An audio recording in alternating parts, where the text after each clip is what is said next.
comprar Bradesco é cilada? Eu não acho que é cilada. Bradesco não é um banco ruim, tá, na minha opinião, tá? Não é um banco ruim. Eu já tive, inclusive, na carteira. O problema é que eu volto àquela máxima que eu sempre falei aqui em todos os podcasts que eu venho. O meu capital é finito.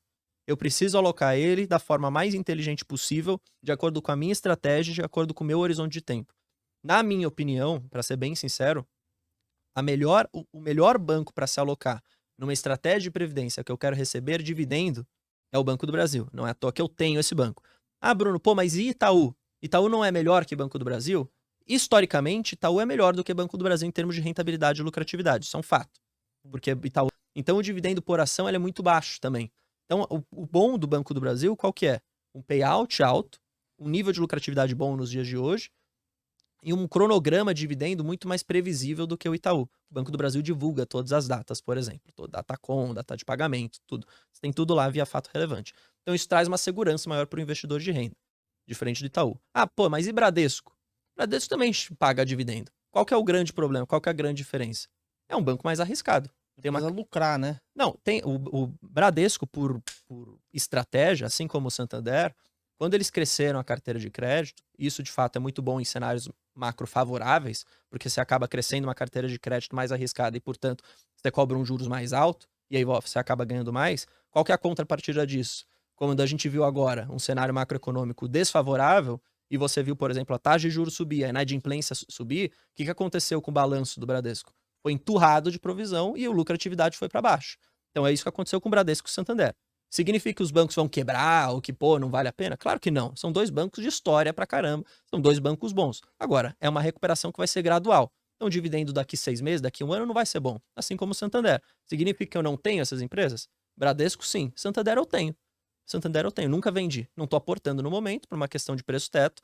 Mas, se fosse para escolher um banco, eu compraria Banco do Brasil. Banco eu tenho. Mesmo nesses preços? Hoje tá o quê? 47 e pouquinho? Deve estar uns 47 e pouquinho, mesmo nesses preços. Meu preço teto de Banco do Brasil é 49. Óbvio que, eu sempre falo isso pro pessoal que me acompanha, o importante é você olhar pro preço teto, que ele é a conclusão da sua análise. Portanto, se, você não concorda com o seu preço teto, já tá errado. Porque se você tem um preço teto que você mesmo estipulou pra você e fala, não, pô, meu preço teto é, sei lá, 10, a ação tá 8. Não, eu não vou comprar. Mas, pô, seu preço teto não é 10? Por que você não tá comprando? Não, porque eu prefiro comprar abaixo de 7. Então, 7 é o seu preço teto. Se você não concorda com o seu preço teto, tá errado, na minha visão, a sua análise. Porque o preço teto é a conclusão dela. Aí, ok. Então, se o meu preço teto de Banco do Brasil é 49, até lá eu compro. Agora, quando que eu mais gostava de comprar o Banco do Brasil? Portanto, meus aportes eram mais altos. No começo do ano, a 32, 33 reais. Então, eu fazia aportes mais fortes lá. Continuo fazendo aportes hoje em dia, porque eu entendo que essa consistência do aporte é muito importante para a carteira, especialmente se é uma carteira nova, mas aportes mais fracos. Então, chutando números aqui, em vez de fazer um aporte de 5 mil direto, eu faço um aporte de 1.000. Só que eu faço, entendeu? Por quê? Porque eu garanto que eu tô comprando ações, eu garanto que meus dividendos vão ser recebidos à medida que as minhas ações vão sendo maior em termos de número. O dividendo vai ficando maior e eu vou reinvestindo aquilo. É muito mais importante do que eu só aportar a cada 1 ano, por exemplo. Por uma carteira iniciante. O pessoal fala, pô, mas a Luiz Barsi não compra BB a 47. O Fábio Baroni não compra. E eu conversei com eles ao vivo e eu posso falar disso. Eles não compram, mas por quê? Porque já tem uma posição muito robusta. Eles podem se dar ao luxo. Carteira, né? Eles podem se dar ao luxo de não comprar agora. De esperar. Coisa, né? Não, justamente porque ele já tem uma posição grande e eles já estão recebendo dividendo. Agora, imagina pro cara que tá começando agora. Tem 10 ações. Se o cara ficar 1 ano para comprar mais 10 ações, pô, ele perdeu o ano inteiro de dividendo. Caixa Seguridade vale para longo prazo, mesmo com a queda da Selic? O pessoal gosta bastante. O pessoal gosta bastante de caixa. É que tem também um pouco dessa massa, só porque o Barsi falou, acho. E o pessoal começou a gostar de caixa seguridade. Pelo menos a minha impressão foi. E depois o Mário falou, todo mundo começou a fazer vídeo. Mas eu não acho errado também, porque às vezes ele fala e isso instiga o pessoal a estudar. Isso é bom, inclusive. Por exemplo, eu, só fazendo um parênteses rápido aqui. Eu sempre olhei pra Suzano antes de olhar pra Klabin. Sim. E quando o Barsi começou a falar da Klabin, eu falei, cara, calma aí. Deixa eu ver mais, do né? que se trata isso. Porque eu sempre olhei pra Suzano, que sempre também era falado pelos analistas, né? Como Commodity, é tudo igual, né? Como se fosse uma... Não, e Suzano era a maior empresa, então era sempre um negócio. E aí eu acabei... O Barsi começou a falar muito de Klabin, eu falei, cara, calma aí, será que não faz sentido em vez de Suzano Klabin? Aí depois da análise eu falei que faz sentido. Então foi bom, é um negócio bom isso do Barsi. O pessoal fala que, o pessoal segue o Barsi, mas não é que segue. Só estuda o que ele fala e é um bom caminho. Agora, eu tenho uma preferência muito maior por BB Seguridade do que Caixa. Uma das razões é via o canal de banco que eles têm via Banco do Brasil, que isso permite com que Banco do Brasil distribua basicamente 100% do lucro e continue trazendo uma renta via dividendo e continue crescendo e trazendo uma rentabilidade muito, muito boa. E especialmente um pouquinho maior do que a Caixa de Seguridade. Não é que Caixa de Seguridade traz uma rentabilidade ruim, pelo contrário, traz uma rentabilidade muito boa. E apesar de ser um IPO recente, que normalmente às vezes o pessoal fica de fora por conta disso, tem trazido um resultado muito bom. Agora, de novo, aquela máxima, né, que eu sempre falo, o capital é finito. Eu preciso escolher as melhores empresas. Qual que eu preferi escolher? BB Seguridade. Uma questão de preço no momento, tá, que eu acabei comprando. Caixa de Seguridade subiu bem. Não acho que esteja cara no momento, mas subiu bem, subiu mais, inclusive, na minha visão, do que a BB Seguridade, portanto, preferi BB Seg. Agora, quer se expor ao setor de seguros por longo prazo, de empresas que conseguem crescer e conseguem distribuir bons dividendos? É BB Seguridade e Caixa. São as duas opções. Mas acho que, pesando as duas, eu acabei ficando mais com BB Seguridade. Eu nem sei dizer, assim, defender tanto, assim, uma contra a outra, porque as duas são boas, pra falar bem a verdade, mas eu tinha que escolher uma. E pelo histórico, por ser um IPO mais antigo, por eu ter colegas perto de mim que ajudaram, que analisam por muitos e muitos anos o BB Seguridade, que é o Nishio, eu falei, cara, eu consigo ter muito mais informação em BB Seguridade do que em Caixa, dado que eu tenho um analista do meu lado que há 20 anos, 25 anos, cobre o setor financeiro como um todo. O que você acha da Sabesp aí? Tem que ficar perto dos meninos lá do Vitão? Não, é bom. O setor de saneamento, na minha visão, é muito, muito boring, assim, tipo, muito chato. Pra ser bem sincero. Uma das razões do porquê que eu não tenho. Eu só gosto de ter aquilo na minha carteira, aquelas coisas que eu gosto. Esse era um erro que eu cometi no passado.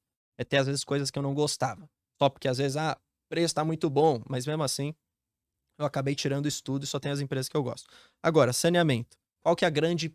E não falo nem só pra Sabesp, tá? Eu falo, na verdade, pra todas as empresas de saneamento. Qual que é o grande trigger pra todas elas? Copasa, Sanepar e Sabesp. A privatização. Duas que estão no radar, tá? Que podem ser privatizadas antes. Copasa, dado que o Zema fez no governo de Minas Gerais, com processo lá para acabar com o plebiscito, para fazer com que a privatização passasse mais rápido na Assembleia, e ele tem maioria lá, então isso foi bom, foi bem visto. E a Sabesp aqui, que o Tarcísio também tem grande maioria na Alesp, e já falou que vai ser privatizado, já falou que quer privatizar. Isso traz eficiência para a empresa. Acho que é notável, se a gente olhar o passado das empresas que eram públicas, que eram estatais e viraram privadas, a gente vê isso acontecer. Essa é a tese de investimento. Agora, o setor de saneamento em geral, eu acredito que ele é um setor ainda que precisa e tem espaço para crescer muito. Então, essas empresas sendo privatizadas, isso deve acontecer. Se o cara quer um dividendo agora, eu não acho que isso vai rolar. Eu não acho que você pode esperar por um dividendo muito gordo de Sabesp ou muito gordo de Copasa, por exemplo. Por quê? Porque você tem muita oportunidade para essas empresas ainda crescerem. E para elas crescerem, elas precisam empregar capital. Se elas empregam capital, portanto, elas não conseguem pagar o dividendo. Mas, se o cara tem essa tese de não, eu acredito que a gente vai aumentar o acesso a esgoto, por exemplo, no Brasil, que 50% das pessoas não têm acesso a esgoto, por exemplo, a saneamento básico. Eu acredito nisso, eu acredito que a Sabesp é a mais bem preparada se ela for privatizada, assim, assim, assado. Ok, o dividendo pode vir gordo lá na frente, mas no curto prazo não. E aí, como a minha carteira, e eu acabo dividindo ela em empresas que pagam dividendo hoje, que podem crescer na frente, e as que já pagam dividendos gordos hoje, eu não tenho mais espaço para colocar mais uma. Então, por exemplo, qual que é uma empresa que paga dividendo hoje, mas que o dividendo deve dobrar nos próximos 4 anos? Conta nossa lá da Genial. Klabin. É uma dessas empresas. É que eu já ia perguntar para você. Klabin. E aí, Sabesp pode ser uma dessas empresas que hoje deve pagar 3,5 de yield, por exemplo, mais ou menos. Pode chegar a 7? Pode. Mas, cara, ela estaria nessa mesma caixinha de empresas que crescem o dividendo e pagam hoje. Então, qual que eu queria colocar? Qual que eu achei mais interessante? Klabin. Quais são as outras que eu tenho? Banco do Brasil, Taesa, enfim. Eu não tenho mais espaço para nenhuma. Mas, quem gosta de saneamento e quem quer ver uma empresa ser favorecida, se a gente pudesse colocar assim, espere pela privatização. Só que aí tem que comprar antes, né, da privatização também. Não adianta você sair comprando depois. Saiu informação, a ação subiu pra cacete. Saiu a privatização. Pô, agora eu vou comprar, mas aí isso já foi precificado. Então existe um risco que você vai correr. Às vezes de comprando uma empresa que já tem até no boato que vai ser privatizado, então talvez o preço até tenha subido, e que se for por água abaixo, pode despencar. Então tem esse risco. O investidor que tem que se sentir confortável. Como eu não acho que a relação risco-retorno nessas empresas funciona para mim, eu não tenho. E, Brunão, o Klabin pode dobrar os dividendos? Conta pra gente aí. Não só pode, como vai. Vai dobrar os dividendos? Não só pode, como vai. É a minha tese de investimento. Se eu estiver errado nisso, eu não sei porque eu estou investindo em Você Klabin. e o Barsi. Eu e o Barsi, né? Tem que explicar pro pessoal. Mandaram aqui alguém. Eu não sei quem tem que mandou. explicar que isso é uma zoeira interna aqui. Não, mas ó, o pior é que o pessoal pegou, que tem um aqui, um milionário, e mandou. Eu e o Barsi, 3 pontos. Não, mas a grande verdade é que assim, o que o pessoal tem que entender? Por que eu falo que Klabin vai dobrar os dividendos? E por que é um erro, na minha visão, eu recebo vários comentários assim, Klabin é uma empresa boa, mas que paga um dividendo pífio. Porra, esse cara é maluco, porque ele tá olhando hoje. E ele tá olhando o passado da empresa. Ele não tá comprando o futuro, né? E o cara esquece que Klabin passou por um processo de capex gigantesco, de investimento, para traduzir aqui, gigantesco, por conta dos projetos e das plantas industriais que eles estavam colocando de pé. Foi concluído no mês 6 agora, o projeto Puma 2. Mais de 13 bilhões, mais ou menos aí, agora não me foge a cabeça o número exato, de investimento para essa empresa. Agora, o que o pessoal precisa colocar em mente? Se a empresa está passando por um ciclo de investimento, a alavancagem vai ser mais alta e o dividendo vai ser menor. Isso já é normal, é conhecido. As pessoas têm que entender isso quando elas investem na empresa. Aí agora, saindo do ciclo de investimento, o que você tem que perceber? Beleza, tudo isso que ela fez, o que vai acontecer? Vai adicionar capacidade produtiva. Portanto, o que vai acontecer? Ela vai ter a capacidade de gerar mais receita. Como que a empresa vai conseguir gerar mais receita? Se o segmento que ela está inserido crescer. Certo? Se tiver demanda para tudo isso. Quando você senta e começa a olhar, e olha, não precisa ser nenhum louco, não precisa ser nenhum especialista para fazer isso. Se o cara abrir o site do RI da Klabin, está lá os estudos de consultorias, que não são da Klabin, são outras consultorias mundiais, falando do crescimento esperado para cada um dos segmentos que eles atuam. Containerboard, saco até para cimento, fralda infantil, que mais? Papel de embalagem para alimento. Isso tudo tem lá os dados e os estudos mostrando o crescimento. Basicamente, resumindo, todos os segmentos que a Klabin está inserida vão crescer. Todos. Ponto final. Um deles que não cresce é papel para impressão. Único. Tá? Papel para impressão tem uma leve queda, mas que também não é uma queda robusta. Tudo o resto, se você olhar até 2030, é um crescimento. Aí você senta e fala, opa, calma aí. Se eu não tenho nenhum grande pipeline de investimentos pela frente. Já foi falado, inclusive, pelo CFO. Quem quiser é só olhar a entrevista que ele deu. Se a empresa já terminou de construir o que precisava, vai adicionar capacidade produtiva. Conta da própria empresa. Puma 2 deve trazer um incremento de EBITDA, proxy da geração de caixa, em 40% de forma gradual, né? De um ano para o outro. Se isso tudo vai acontecer, ele não tem para onde investir, para onde vai o dinheiro? O bolso do Barsi. Pro bolso do acionista. Barsi é um deles. Por quê? Porque está no estatuto que Klabin vai distribuir. E, mais do que isso, a alavancagem vai diminuir. Sim. A alavancagem diminuindo é mais uma segurança ainda para a empresa conseguir pagar um dividendo ainda maior. Por quê? Porque fica mais seguro para ela. Ela corre menos risco. Então é isso que o pessoal tem que entender. Então o cara que faz o cálculo de preço-teto de Klabin, olhando para o preço-teto médio, ele nunca vai comprar a empresa. Porque você vai usar os últimos 6 anos. Foram anos de dividendo ruim. Se você faz o projetivo, aí você fala, opa, calma aí, tem espaço. Essa é a grande diferença entre calcular o preço-teto para uma elétrica, na transmissão de energia, por uma Klabin, que é uma empresa de crescimento. E aí tem um monte de gente que não entende, fica me xingando lá, falando que eu falo de Klabin, mas que não paga dividendo. Não paga hoje, animal. E na verdade não é que não paga hoje. Se o cara comprou a um bom preço, ele tem um yield on cost de 7, 7,5%, 8%. E das elétricas, qual que você gosta mais, assim? TRPL4? Eu gosto de Transamp Paulista. Qual que você gosta mais? Eu tenho as 3. De novo, eu só tenho aquilo que eu gosto. Eu tenho as 3. Eu tenho as 3 transmissoras puras. Pura não, né? Porque pura é Taesa e Transamp Paulista. Quando a gente fala pura é que só faz isso. E a Alupar acaba fazendo, se eu não me engano, 30% de geração de energia. Mas a grande parte também da receita vem de transição. Eu tenho até as 3. Por quê? Porque são empresas boas, é um segmento muito bom para pagamento de dividendo. Eu até fiz um vídeo recente que eu falei, que o pessoal me perguntou, falou, Bruno, se eu fosse comprar Taesa ou Transamp Paulista, hoje, o que você compraria? Aí eu tenho que dar um disclaimer aqui. Vamos lembrar que eu já tenho posição nas duas. Eu não vendi a posição em nada. E eu tenho uma posição muito mais relevante em Taesa hoje. É mais de 30% da minha carteira é Taesa. E eu tenho uma visão de que eu gosto de dar uma diversificada também.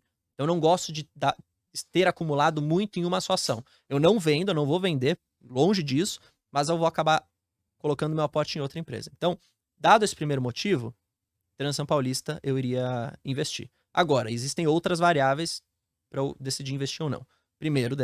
Segunda delas, né? Preço teto. Tem oportunidade para comprar a Transamérica Paulista nos dias atuais? Quanto tá mais ou menos? Você consegue ver aí? Deve estar R$ 23,90, R$ 24 reais. Na minha visão. Vê aí para eu não falar besteira, vai. Agora 23,90. 23,90. Segundo o Bruno, meu cálculo, tem oportunidade? Tem. Por quê? Porque o meu preço teto é 26. Então, se o meu preço teto é 26, 23,90 está fazendo sentido comprar. Mas pô, poderia estar 15, né? Seria melhor. Óbvio que seria. Aí meu aporte seria mais forte naquele momento. Então, entre Taesa e Transamérica Paulista, por questão de preço teto e por questão também da minha carteira, eu escolheria a Transamérica Paulista hoje. Uma pergunta que o pessoal faz bastante. Pô, cadê o dividendo de TRPL? Não anunciou nada ainda. Tá todo mundo esperando. Isso é uma verdade. Vamos lembrar duas coisas. A gente teve o leilão, transição. Já falava isso antes do leilão, que talvez as empresas não pagassem dividendos. Por alguma razão estratégica, eles poderiam não pagar por conta do leilão. Aparentemente foi isso que aconteceu. A TRPL saiu vencedora de 3 lotes. No dia do leilão saiu de 2 lotes, mas o consórcio Gênesis foi impedido de um dos lotes pela ANEEL e aí acabou levando o segundo lugar, que foi a Transamérica Paulista. Então eles saíram com 3 lotes. Investimentos altos. Eles vão precisar fazer bastante investimento. Tem mais um lote em outubro também. O que falou a CFO? Se eu não me engano, foi a CFO que falou isso. Ela falou, olha, quero dar aqui a tranquilidade para os acionistas que até o final do ano, o dividendo que está previsto no estatuto, ou seja, aquele dividendo regular, nada de extraordinário, o regular vai ser pago. Ou seja, eu espero que até dezembro seja anunciado alguma coisa de Transamérica Paulista, dado que eles não anunciaram. Uma das razões também do porquê que eu estou aportando na empresa agora, é um aporte estratégico. Perceba, eu já gosto da empresa, já tenho posição. Se a CFO falou que vai ser anunciado em algum momento, deixa eu comprar antes desse anúncio. Para garantir uma maior quantidade de ações e que talvez o preço até mais atrativo, porque normalmente depois de anúncio o preço sobe, porque o pessoal vai lá e compra. E aí também olhando para essa questão de ser uma empresa agora com 3 novos lotes importantíssimos, que isso vai adicionar uma rentabilidade muito boa para a companhia e uma receita durante mais 30 anos. E eu não falo isso da minha cabeça, tá? Os analistas fizeram o cálculo da TIR e da rentabilidade de que cada uma desses lotes a empresa ganhou, quanto que isso vai gerar. Comparado à taxa de juros de uma IPCA longa, que é o que o pessoal chama, né, de NTNB longa, 2045, 2055, vale a pena. Vale o risco que você está correndo comprar uma elétrica ao invés de investir em renda fixa, atrelada à inflação. Ou seja, se isso daqui vai adicionar rentabilidade, foi bom eles terem ganhado o lote. Então, eles vão pagar mais dividendo lá na frente, talvez o dividendo agora, no curto prazo, seja menor, vão ter muito investimento para fazer, mas continua sendo uma ótima empresa. E que é perene. Por quê? Porque renovou as concessões e vai conseguir viver por mais 30 e poucos anos. A Auren, para quem não sabe, ela antiga CESP, né? Acabou virando Auren. Qual que é a grande ideia? Por que a gente fala que deve vir um dividendo gordo? A gente teve um negócio que foi uma indenização que eles acabaram recebendo da usina Três Irmãos. O processo que eles tinham, acabaram recebendo uma indenização, se eu não me engano, acima de 4 bilhões de reais. Acho que é 4,2 bilhões de reais. Okay? Aí o que o mercado começou a olhar? Beleza, eles vão receber esse dinheiro, o que é que eles vão fazer com isso? Existiam 2 variáveis aqui, dois caminhos para eles fazerem com esse dinheiro. O primeiro, que eles mesmos tinham falado, que eles iriam participar dos leilões de transição. Pelo menos agora, esse primeiro leilão do ano, não participaram. Vamos ver o que vai acontecer no próximo, se não me engano, finalzinho de outubro, tá? Vamos ver se eles vão participar. E a segunda variável é, calma aí. Se eles vão ter esse excedente de caixa, de grana, eles têm um endividamento baixo, uma alavancagem baixa, têm muito pipeline de investimento, né? Se eles não participarem, obviamente, do leilão, é ineficiente deixar esse dinheiro parado. Portanto, eles distribuiriam, isso aqui é a tese, tá? Isso aqui é a hipótese. Eles poderiam distribuir esses dividendos para os seus acionistas. Caso isso acontecesse, você poderia ver um dividend yield de Auren para o ano na casa aí dos 25%. Tem gente que faz um pouco mais e tem gente que faz um pouco menos da projeção. Mas basicamente é isso. Se distribuir, pode chegar a um dividendo de 25%. Qual que é um outro fato recente? Eu até conversei com o Vitor Souza, que é o analista lá da Genial, que é onde eu trabalho, que é o analista que cobre a empresa, e mandei para ele a notícia de que tinha saído o valor do imposto que a Auren tem que pagar. Se eu não me engano, cerca de 540 milhões. Aí eu falei para ele, Vitão, esse imposto sendo pago pode ferrar com esse dividendo extraordinário? Ele falou que não. Ele falou que é o contrário. Ele falou que, na verdade, agora sabendo quanto de imposto a empresa vai pagar e a gente e todo mundo conseguindo colocar isso no modelo, fica muito mais claro de saber se a empresa vai ou não pagar. A ideia é que se pague esse dividendo se não houver uma participação muito relevante no leilão de transação, e a gente tem que ver de fato se eles vão participar. Então pode vir dividendos gordos, pode. Não é uma certeza, mas quem quer aproveitar, quem gosta, acho que tem esse lado positivo aí, vai. E outra empresa também que o pessoal não fala muito, mas é a Vivo, né? A Vivo, Vivo também, verdade. ela costuma pagar bons dividendos. O que você tem analisado da Cara, se empresa, você pegar Bruno? o gráfico de proventos passados de Vivo, ele pagou de forma muito consistente, desde 98 até hoje. Muito consistente. Se eu não me engano, ali em 2002, 2003, era um dividendo bem maior, ele caiu um pouquinho até agora, então você vai ver uma tendência de queda dos dividendos, mas sempre pagou todos os anos. Lado ruim da Vivo, demora para cair na conta. Se eu não me engano, faz de 4 a 5 anúncios por ano, tá? 4 a 5 anúncios, mas o pagamento desses anúncios fica indefinido, assim. Fica, pô, depois fala a data e demora para cair. Tá? Então esse é um lado negativo. Só que recentemente, o que aconteceu com a Vivo? Eles tiveram aprovados pela Anatel o pedido que eles fizeram lá em fevereiro, janeiro ou fevereiro, se eu não me engano, que era de uma redução de capital de até 5 bilhões de reais, tá? Num prazo de 2 anos. A Anatel falou, beleza, pode fazer. E o que vai acontecer? O que acontece com uma redução de capital? Esse dinheiro volta pro acionista. Tá? Ele volta pro acionista. Volta pro... Vamos colocar nas palavras básicas aqui. O pessoal lá da Vivo vai receber uma caixa com uma baita de uma grana. Isso que vai acontecer. Aí, qual que é a expectativa? Tá? O que eles podem fazer com esse dinheiro? Pagar via dividendo. Pagar remunerando o seu acionista com essa grana que vai acabar acontecendo. Por que, na verdade, acho que tem um pouco dessa motivação deles reduzirem o capital? Primeiro, porque, segundo os analistas, eles conseguem trabalhar com capital mais baixo, tá? Não tem problema nenhum. E segundo, eles estão sofrendo hoje em dia, apesar de estarem gerando muito caixa, que Vivo sempre gerou, então acho que isso é um ponto positivo da empresa, eles geram um caixa bastante robusto, a linha de lucro da Vivo está sendo prejudicada. Por quê? Duas grandes razões. Primeiro, a gente tem a questão de custo da dívida, tá? Vivo também era uma empresa alavancada, é menos do que TIM, se eu não me engano, nesse momento ainda está menos do que TIM, muito menos do que Oi, nem se fale Oi, mas juros subiu, o custo da dívida fica mais alto. Então, se tem uma despesa financeira maior, acaba prejudicando a linha do lucro, ok?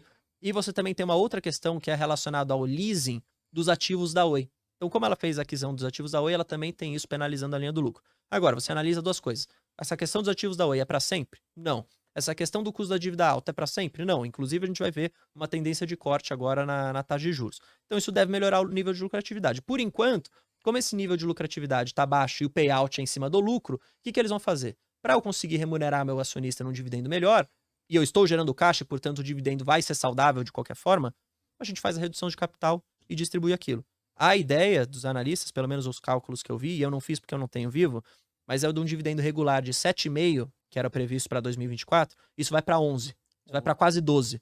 Ou seja, quase que dobra esse dividendo por conta disso. Então é dividendo gordo. E isso deve acontecer em 2024 e em 2025, por esse fato. Depois, se tudo melhorar, a gente volta a ter dividendo regular, né? Aí recorrente maior também para Vivo. Então é uma boa pagadora. A questão é, demora para pagar, o setor é meio chato, para ser bem sincero, e tamanho da carteira. Na minha, por exemplo, não comporta mais nada. Mas quem estiver olhando e tiver espaço, talvez faça sentido.